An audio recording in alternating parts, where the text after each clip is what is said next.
بسم اللہ الرحمن الرحیم۔ السلام علیکم۔ روزانہ واقعات سننے کے لیے اس چینل کو سبسکرائب کریں۔ جب حضرت آدم علیہ السلام نے اماں حوا کے قائل کرنے پر ممنوع جنتی پھل کھا لیا تو اس کا لقمہ ابھی پیٹ تک نہ پہنچا تھا کہ جنتی لباس اتار دیا گیا۔ حضرت جبرائیل علیہ السلام نے آگے بڑھ کر سر سے تاج عزت اتار لیا۔ حضرت میکائیل علیہ السلام نے پیشانی سے نشان وقار اتارا اور حضرت جبرائیل علیہ السلام کو فی الفور ان کی خدمت سے ہٹا لیا گیا اور فرشتوں کو حکم ہوا کہ ان دونوں کو میرے قرب و جوار سے نکال دیا جائے۔ آدم و حوا علیہ السلام نے جو خود کو برہنہ دیکھا تو فرتے ندامت سے بھاگنے لگے۔ جس درخت کے پاس چھپنے کے لیے جاتے وہ ان سے الگ ہو جاتا۔ بالآخر حضرت آدم علیہ السلام کے بال اناب کے درخت کی شاخوں سے الجھ گئے۔ آپ کے دل میں فوراً خیال آیا کہ میں عذاب الہی میں جکڑا گیا ہوں۔ آپ نے درخت سے فرمایا مجھے چھوڑ دے۔ درخت نے کہا مجھے اسی بات کا حکم دیا گیا ہے، اگر خلاف ورزی کروں گا تو میری کیفیت بھی آپ کی طرح ہوگی۔ اس وقت حضرت آدم علیہ السلام کی زبان سے الامان الامان کے الفاظ نکلے۔ خطاب باری تعالیٰ ہوا، اے آدم مجھ سے بھاگ کر جانا چاہتے ہو؟ آپ نے سر جھکایا اور کہا یا اللہ العالمین، میں تجھ سے بھاگتا نہیں ہوں بلکہ شرم و ندامت کی وجہ سے چھپنا چاہتا ہوں۔ پھر ارشاد ہوا، اے آدم کس جگہ ہو؟ عرض کیا الہی درخت اناب کے نیچے برہنگی کی حالت پر اسیر ہوں۔ درخت کی شاخوں نے مجھے روک رکھا ہے، تو میرا حال نہیں پوچھتا اور میری حالت پر ترس نہیں آتا۔ فرمانے الہی ہوا، اے آدم تمہاری یہ پریشانی تمہارے اعمال کا نتیجہ ہے۔ اس کے بعد حضرت جبرائیل علیہ السلام آگے بڑھے تاکہ آدم و حوا علیہ السلام کو جنت سے نکال دیں۔ حضرت آدم علیہ السلام نے 70 پوشی کے لیے جنت کے درختوں سے پتے طلب کیے مگر سب نے پتے دینے سے انکار کر دیا سوائے درخت انجیر کے۔ بعضوں نے زیتون و کھجور وغیرہ بھی لکھا ہے۔ پھر اماں حوا کو مخاطب کرتے ہوئے ارشاد ہوا، اے حوا کیا سبب ہے کہ تم خود بھی گمراہ ہوئے اور آدم کو بھی ورغلایا، اپنے اور آدم کی برہنگی کا سبب بنی؟ حوا نے عرض کیا یا رب العالمین، یہ بات میرے تصور میں بھی نہ تھی کہ کوئی تیرے نام کی جھوٹی قسم بھی کھائے گا۔ مختصر یہ کہ فرشتوں کو حکم ہوا آدم کے سر کو درخت سے آزاد کراؤ۔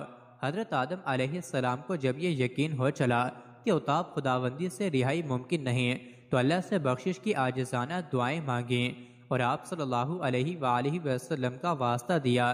چنانچہ حکم ہوا، اے فرشتوں میرے مقرب بندے اور نائب کے ساتھ نرمی برتو، کیونکہ وہ اب میری بارگاہ میں ایسے شفیع کو لایا ہے کہ اس کی برکت سے جو کچھ طلب کرے گا پائے گا۔ اے آدم ہم نے سرزمین پر تمہیں اس لیے تخلیق فرمایا ہے تاکہ زمین کی خلافت و امارت اور اس کو آباد کرنے کی ذمہ داری تمہارے سپرد کریں، لہٰذا تم جاؤ اور وہاں اقامت گزیر ہو۔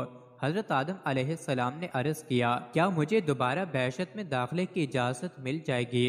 چنانچہ قرآن پاک کی سورہ البقرہ میں کچھ یوں ارشاد ہے، پھر شیطان نے انہیں اس جگہ سے ہلا دیا اور انہیں اس راحت کے مقام سے جہاں وہ تھے الگ کر دیا، اور ہم نے حکم دیا کہ تم نیچے اتر جاؤ، تم ایک دوسرے کے دشمن رہو گے، اب تمہارے لیے زمین میں ہی معینہ مدت تک جائے قرار ہے اور نفع اٹھانا مقدر کر دیا گیا ہے۔ پھر آدم نے اپنے رب سے عاجزی اور معافی کے چند کلمات سیکھ لیے، بس اللہ نے ان کی توبہ قبول فرما لی، بے شک وہی بہت توبہ قبول کرنے والا مہربان ہے۔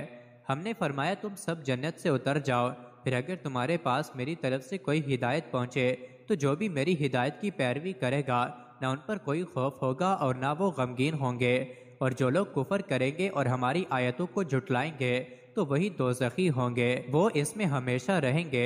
یوں اللہ تعالیٰ نے حضرت آدم علیہ السلام کے دوبارہ جنت میں جانے کے سوال کا جواب ارشاد فرما دیا۔ پھر حضرت جبرائیل علیہ السلام کی قیادت میں آدم و حوا علیہ السلام روانہ ہوئے۔ آپ نے جبرائیل سے پوچھا، مجھے کہاں لے جا رہے ہو؟ جبرائیل علیہ السلام نے کہا، جہاں جس مٹی سے آپ پیدا ہوئے تھے۔ پوچھا عارضی یا مستقل؟ کہا یہ بات میرے علم میں نہیں ہے۔ پوچھا وہاں میرا رفیق تنہائی کون ہوگا؟ کہا وہی جس کے کہنے پر آپ نے پھل کھایا تھا۔ پھر یہ قافلہ یکے بعد دیگرے زمین پر اترا۔ حضرت ابن عباس رضی اللہ عنہ فرماتے ہیں کہ حضرت آدم علیہ السلام کو مکہ اور طائف کے درمیان داہنہ کے مقام پر اتارا گیا۔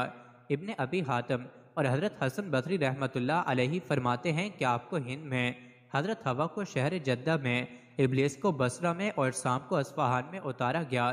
تاہم جگہوں کے بارے میں مختلف روایات ملتی ہیں۔ بہرحال جب حضرت جبرائیل علیہ السلام حضرت آدم علیہ السلام کو چھوڑ کر واپس چل دیے تو آپ نے کثرت سے گریہ زاری کی۔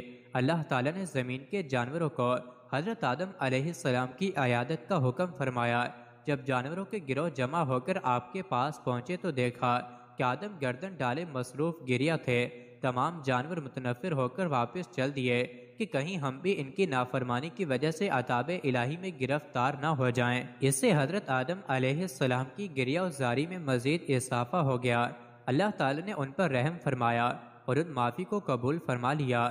دعا ہے کہ اللہ کریم ان کے ذکر خیر کے سبب ہماری بے حساب مغفرت فرمائے، آمین۔ مزید ایسی ہی ویڈیوز کے لیے چینل کو ضرور سبسکرائب کریں۔